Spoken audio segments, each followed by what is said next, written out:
Alright, I wanted to include this too while I was out and walking around and thinking about it.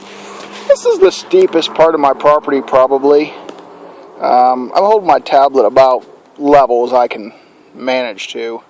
And as you can see, I mean, it's a pretty fair slope.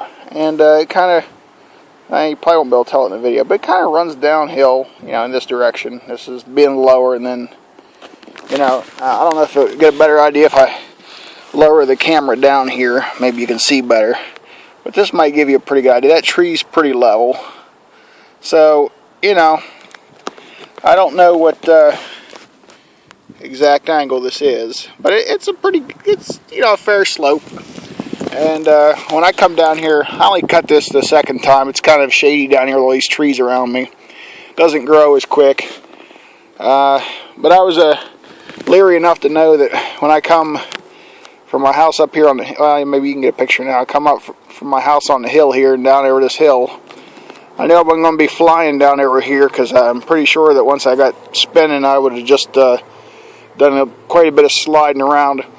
So what I did is I started up here where, you know, where it just starts getting steeper, and I would zigzag, you know, all the way over. I would do a 3-point turn, come back, zigzag back to these trees here, and you know, just do that pretty much in a back and forth motion, as you can tell from the way the tracks are here. And I cut all the way down over to the hill, down to these weeds here. That's about another 30 yards from me there.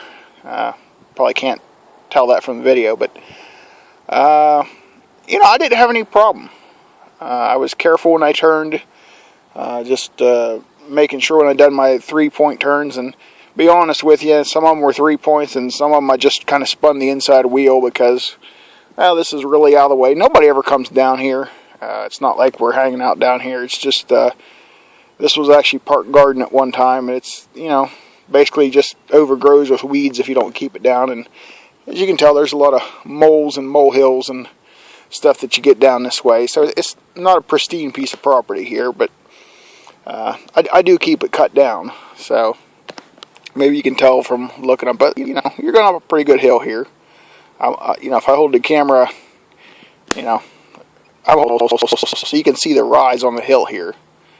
You know, it's probably rising. I'm about 5'8", and it would be at my eye level, probably about, I don't know, probably about 40 feet. So it rises maybe 5 foot for every, you know, 30 or 40 feet, whatever that comes out to. So, like I said, I just wanted to give you guys more details. People who don't have or have never run a zero turn.